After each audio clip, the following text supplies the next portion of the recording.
Three hunters, three states, three things in the woods that should not have been there. Before we start, if you've ever been hunting, camping, or just alone in the woods after dark, comment below and tell us. Because after tonight, I don't think any of us are going back in. Let's get into it. Story 1. The Man Who Wasn't Lost. This one comes from a guy named Derek, late 30s, been deer hunting on his uncle's land since he was a teenager. 200 acres, fully fenced, posted no trespassing every 50 yards. Nobody should have been out there. First morning of the trip, he's in his stand about 20 feet up, and he sees a man walking through the tree line. Just walking. No blaze orange, no gun, no pack. Just a guy in a tan jacket, hood up, walking in a dead straight line. In November, in hunting season, with no orange on. He figures maybe a hiker got turned around, so he doesn't think much of it. Climbs down around noon, starts walking back to the cabin, and the guy is standing at the edge of the tree line, just standing there, watching the cabin. Derek waves, yells, "You good?" Nothing. The guy just turns and walks back into the trees. Derek goes inside, locks the door, tells himself it's nothing. Next morning, he goes to check his trail camera near the north fence line. The camera's been turned to face the ground, not knocked over, turned, deliberately angled down so it wouldn't catch anything. Somebody didn't want to be filmed. He checks the SD card anyway because the camera's still recording whatever's in front of it, which is now just dirt. But there's a timestamp from 3:47 a.m., and on the audio you can hear breathing. Close breathing, like someone crouched right next to the camera. That night, he doesn't sleep. Around 2 a.m., he hears something scrape against the cabin's outer wall. Not a branch, too rhythmic, like fingernails dragged slow, top to bottom, over and over. This goes on for 40 minutes. He's sitting there with his rifle across his lap, lights off, just listening. Then it stops. Silence for maybe 10 minutes. Then 3 knocks on the front door. Slow, deliberate. Knock, knock, knock. He does not open that door. He calls out, "Who's there?" Nothing answers, and he hears footsteps walking away. In the morning, there's a pile of something on the porch. Rabbit carcasses, 4 of them, skinned, arranged in a perfect circle. He packs up that morning and leaves, calls his uncle, who tells him for the first time that 2 hunters reported something similar on that land back in 2011. A drifter, they called him. Nobody ever caught him. Nobody ever explained who he was. Derek says he still hunts other land now, just not that property. Not ever again. If this is your first time here, subscribe because we post one of these every week, and I promise you it does not get easier.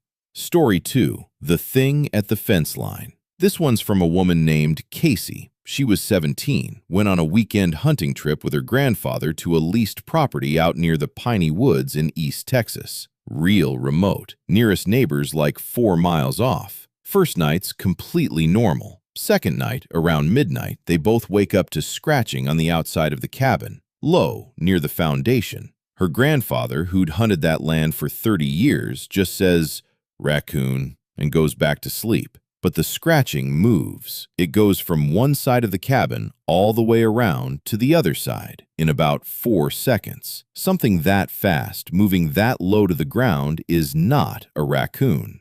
The next evening, they're out near the tree stand at dusk, packing up to head back, and they hear something running through the brush toward them. Fast, not deer-bound. This was low, quick, direct footsteps, like something running upright but hunched. Her grandfather raised his rifle and it just stopped, maybe 30 yards off in the shadow of the trees. It stood there and watched them for almost a full minute before it turned and moved off. But it didn't run away like something scared. It walked, slow, like it wanted them to see it leave.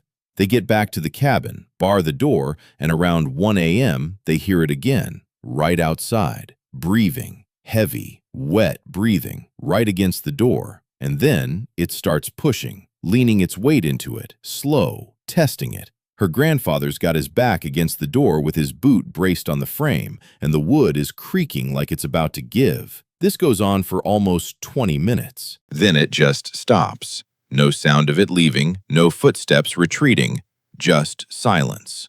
They sat there until sunrise before either of them moved. They never went back.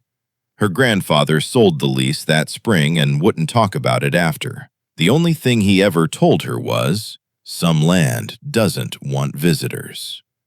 Okay, last one. This is the longest story tonight, and it's the one people always say gives them nightmares. Story 3. The Scream on Ridge Road. 3 friends, Tyler, Marcus, and Sam, go up for a 5-day elk hunting and camping trip, way up in the Colorado backcountry, hours from the nearest trailhead. First 2 nights, totally normal. Third night, right around 11 p.m., they hear a scream from somewhere down the ridge. It sounded almost human, but wrong, like it started as a scream and ended as something closer to a roar. They tell themselves it's a mountain lion. Mountain lions can sound eerily human. Everybody knows that. So they laugh it off, throw more wood on the fire, go to sleep. Next night, same time, almost to the minute, the scream again, except this time it's closer. Close enough that Sam said he felt it in his chest. Not just heard it, felt it, like the sound had weight. They grab their rifles, sit up the rest of the night around the fire, and nothing else happens. But when they go to break camp the next morning to move to a different spot, they find something in the mud about 60 yards from their tent. Tracks, bipedal, 5-toed, but the stride length was, Tyler measured it, almost 6 feet between steps, and the tracks circled their entire campsite, all the way around, more than once. It was pacing them. They're spooked, but they've hiked 6 hours in. They've got 3 more days of tags to fill, so they decide to move camp instead of hiking all the way out.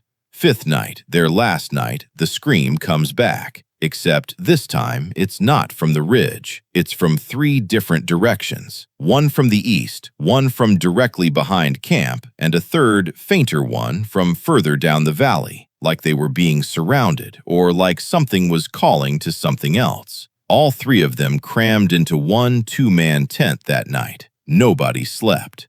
Around 3 a.m., something walks directly past the tent, close enough they could hear individual footsteps in the gravel, slow and heavy, and then stops right outside, for almost a minute, dead silent. Then it just walks away. No scream, no growl, just footsteps fading into the dark. At first light, they packed everything and hiked the 6 hours out without stopping once. They never figured out what it was. Tyler posted a photo of the tracks online years later, and it got passed around a bunch of cryptid forums, but no wildlife official ever gave them a straight answer. All 3 of them still hunt, just never that mountain again. If one of these got you, let me know which story messed you up the most in the comments, story 1, 2, or 3. And if you've got your own hunting or camping horror story, send it in. We might feature it in a future video. Like, subscribe, and turn on notifications so you don't miss next week's stories. Stay safe out there, and maybe don't go hunting alone for a while.